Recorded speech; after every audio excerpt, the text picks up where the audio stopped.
Hey guys, if you're shopping for knives and gear, make sure you check out the description of the video you're watching right now for a link to my Amazon store where I've compiled some of the very best items available, including some of my own personal recommendations. Thanks! What's going on YouTube? Metal Complex here, and today I've got another interesting knife review slash knife overview to share with you guys.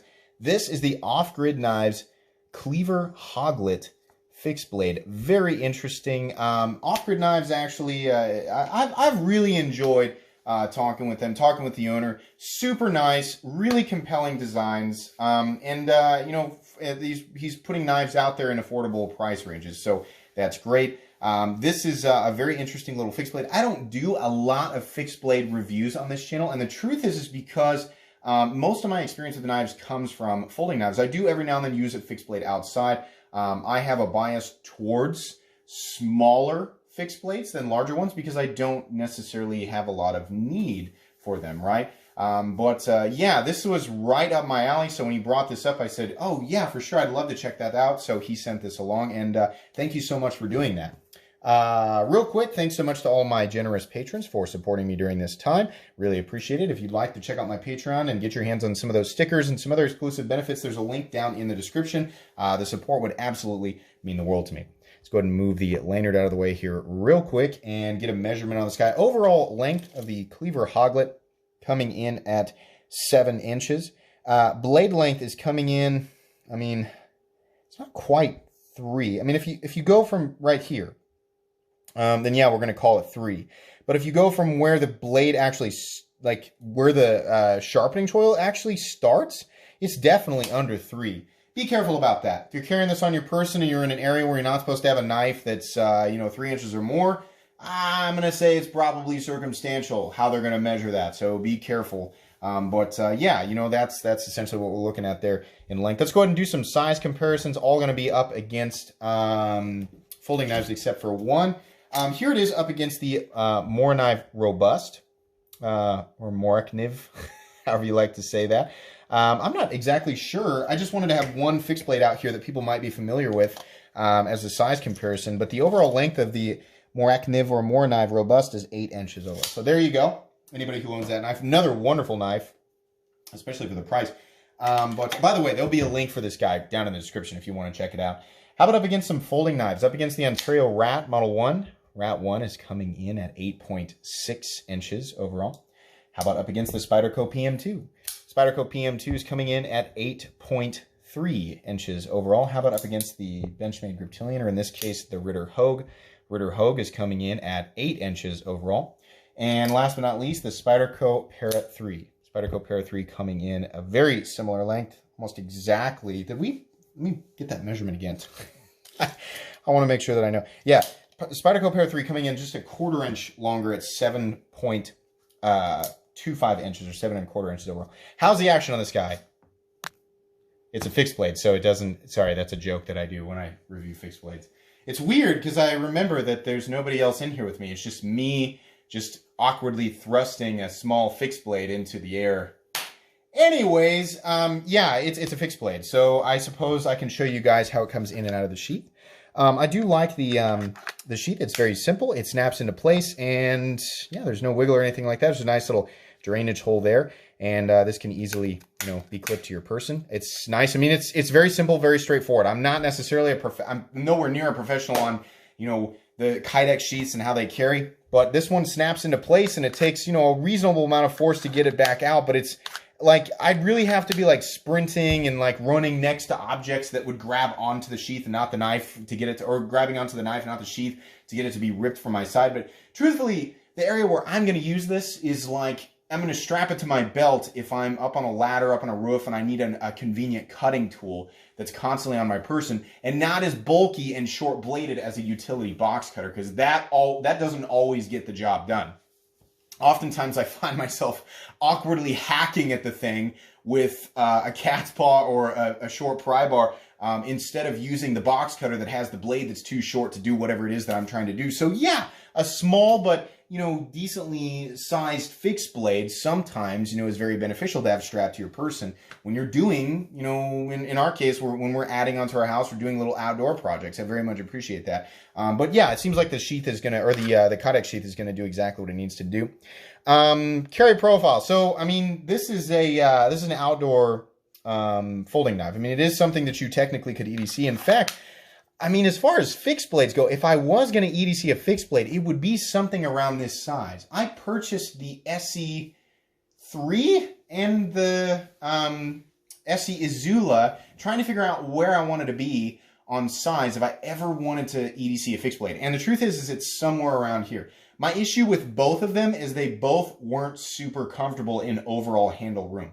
I don't necessarily care about how much blade that I get for handle room. What I care about, especially on a fixed blade, is that I can get a full, comfortable purchase on the knife without being rammed all the way up against it. It depends on your hand size. I wear an XL glove. I want to be able to hold onto the thing whether I'm barehanded or whether I'm in gloves. So the SE3 I thought was going to do it. It didn't quite do it for me. It was just a little bit too cramped. So somewhere a little bit bigger. But yeah, I mean, you could totally EDC this. This area down here, I mean, anything that's, you know, this tall and this wide is going to feel like this extra thing hanging off you. It's not going to be as convenient, in my opinion, as EDCing a folding knife, but I'm more of a folding knife guy. Those of you, you know, who are fixed blade guys, if you carry a big Bowie knife on your person every single day, then yeah, this isn't going to feel like anything. If you carry a smaller, you know, neck knife, you know, maybe this will feel a little bit bigger. It just depends on where you are with that, right? But yeah, I suppose if I was going to EDC a fixed blade, this is not necessarily, you know, out of the realm of reasonable. I would do a hardware check for you guys, but there's simply no hardware because it's a fixed blade. We've got a couple of Phillips head screws on the clip, and that's about it. These are wrapped in paracord. I suppose we should weigh it, right? We should weigh it. Let's go ahead and weigh it.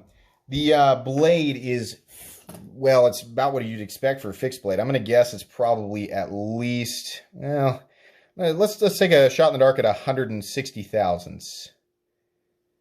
That was close. 155 to 160 thousandths is where we're going to say that it is there. The knife by itself is coming in at 3.35 ounces. So I don't think that's too bad for a fixed blade, considering the entire thing is made out of steel. With the sheath, we're looking at 4.73 ounces. So, I mean, I regularly carry folding knives that are right in this realm. I would have no problem with that.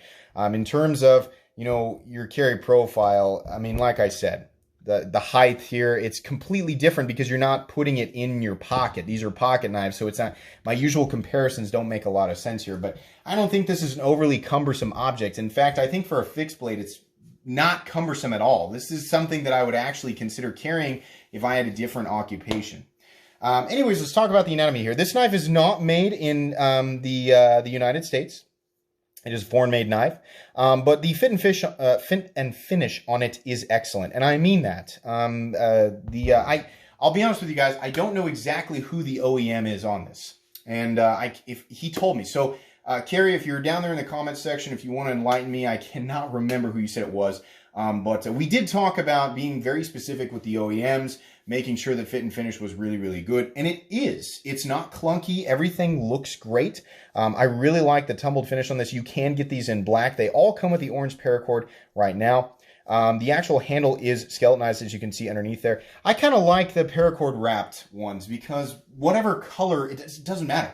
You can just go buy some 550 paracord, which is what this is, and you can rewrap it. I mean, if you want the lanyard or you don't want the lanyard, it's super easy to do. In fact, I kind of like wrapping and making the little paracord things. I think that's kind of fun, right? So if you want an OD green, or maybe you want red and black, or you want, it's kind of fun because you get to customize it. So I like these skeletonized fixed blades. That was the idea with the Izula. I understand the Izula 2 has a longer handle. That's probably, maybe I should have tried that out. But in any case, that was the idea with the Izula, is it was the skeletonized tang. So I thought, well, I can wrap it however I want. But yeah, that's the case here. Now, but the difference here for me is that the handle has so much more room. And, you know, this area up here acts as a wonderful choke-up position where you can get right behind the edge. Your thumb rests very naturally on this curved spine right here, the jimping traveling all the way up here to this initial, I guess, the crest, you know, where it starts to drop down towards the tip. This is wonderful, wonderful. I could absolutely, there's so many different positions where I could hold or use this knife. And this cleaver blade that kind of initially looks like something that might just be more for show, No, this is a super utilitarian blade shape. Something else that I really like, it's actually got belly, and it actually does come down to a reasonably thin edge, but one that's thick enough to where, you know, it really feels like it's not meant to be this like precision, you know, surgical slicer. It's a tool. It's meant to be used. It's made out of Aus-8, which truthfully, I don't have a problem with at this price range. We're going to talk about the price here in a sec. Very impressive, but yeah, the blade looks great. The tumbling looks great. I love the little hole up there, giving it that classic Cleaver style look. Doesn't necessarily need to be there, but I kind of like that it is there. The off-grid logo, of course, really nice logo. Have no issue with that. And then just this Aus-8 on the other side. It doesn't say China. It doesn't say Taiwan. It doesn't, you know, it just, that's it. It's nice. I like that. The cutting edge looks nice and even all the way down. There were no nicks or rolls in this guy when I got it. It's wonderful. Everything looks great. You still have enough of a tip where you can puncture, you know, but this is a fixed blade. There's a lot more that you can do with this simple little fixed blade than you can do with pretty much any folding knife, right? Because number one, the initial thickness, what it's made out of, and then also this blade style leaves a lot of material down here. So your tip is very reinforced in a number of ways. And then, you know, you do have a flat that travels out to, what is it? It's probably 80% the length of the blade. So there is a lot of excess strength in this, but it's also got, you know, plenty of potential cutting performance. So yeah, this is going to do exactly what it was designed to do. It's meant to be a convenient, lightweight, yet very strong, very durable cutting tool that you can actually get a full purchase on and make cuts, right? In a number of different ways. I love blades like this where I can really, this position here where I can make my draw cuts right. But being able to really bear down on this thing if I have to, there's nothing in the cutting path, obviously, you know, it's on a fixed blade. And, you know, the geometry is good enough to where it's not going to slow you down or anything like that. Aus-8 is not a special steel. It used to be a long time ago. It's not a special steel. It is stainless. It's reasonably tough. It doesn't hold an edge very long, but it's very easy to strop and bring back to life, which is totally appropriate on a working fixed blade. I mean, yeah, everybody loves like the super crazy ultimate powder steels, but as soon as, you know, something like that goes dull, something that you're going to take out like this, I just realized I actually did shave a bit of my finger off there. It's just dead skin, but the edge did catch me and shave a little bit. It is sharp, very sharp. Yeah, you know, you're going to take this thing out and you're going to beat on it because it's a convenient tool. You know, it's going to make you cry to have to bring an edge, you know, a super steel edge back to life. You know, even like we're talking about appropriate super steels for hard work like 3V and M4 and I don't know, do people make fixed blades out of Maximate? I feel like in my opinion, you know, steels like Aus-8 or especially like the high carbon steels, your O1s, your 1095s, your A2. I don't know a lot about A2, but in any case, steels like that hold a reasonable edge for a while, that are really tough, not necessarily mega toughness in Aus-8, but the main point being you can easily bring the edge back to life.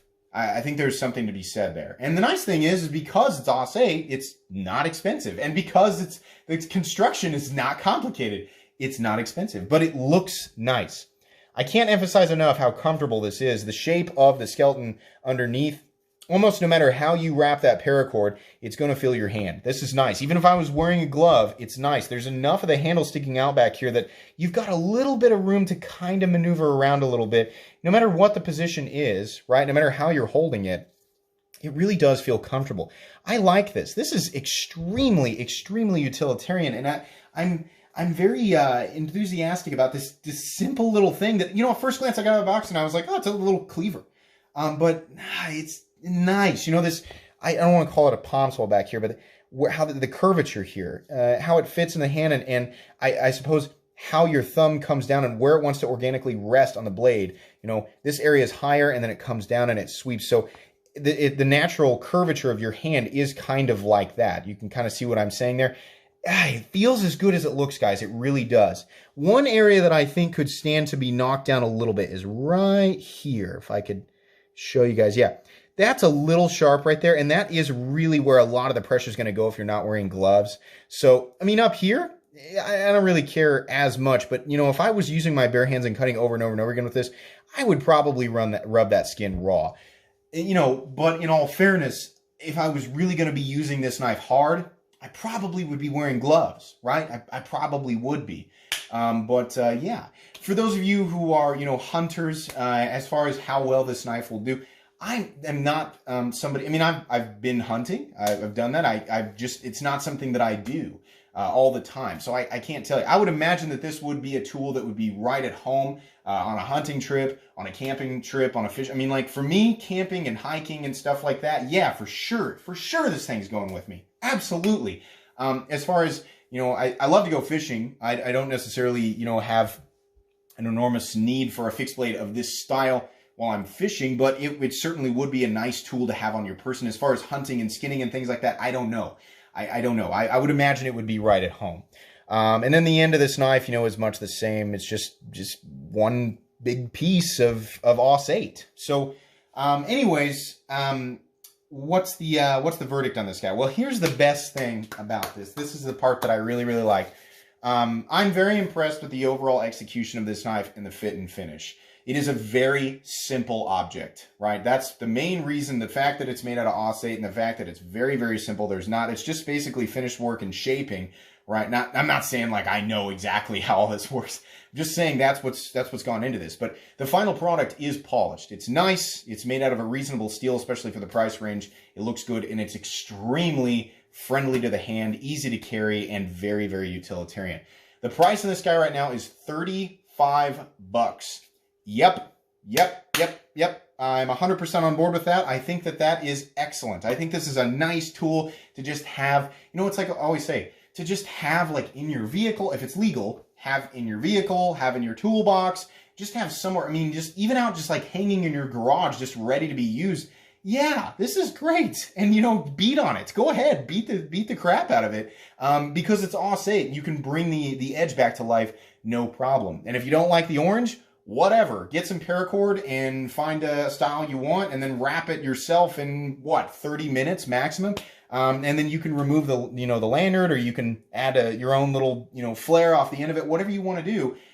This is a cool knife. And the fact that it is a cleaver style blade, I mean, let's be honest here. It's just a good looking blade, right? Not everybody likes the cleaver blades, but I do. I think they're great. And there is a lot of utilitarian benefit there. I'm a huge fan of this. Pick this up. It's down in the description. You can get it in the black wash finished or this tumbled finish. I like the tumbled finish, but I think this is great. I've been very impressed by everything Off Grid has put out, and they're a company that I really would like people to pay attention to. I genuinely like the stuff that they put out. I think it's in a good price range, and these items are clearly made by somebody who cares about how they fit into people's hands and what they're going to be used for. I mean, it's somebody who thinks about that stuff. So yeah, recommended item for sure. So this will be going in 2 playlists, my most recommended knives and also my fixed blades playlist, which isn't very long because, like I said, not a lot of fixed blades, but I like this one. This is definitely one of the most utilitarian little fixed blades that I've ever handled. So it's great. Anyways, guys, that's going to be pretty much it for today's review. If you enjoyed this video, please leave a like. If you'd like to check out my other content, I do, of course, have lots of videos of knives that are either expensive or inexpensive that I do or don't like. So check those out. And if you enjoy all my content, go ahead and click on this metal complex logo right here and subscribe, because there's definitely more coming. Thanks again for watching, everybody, and have a great day.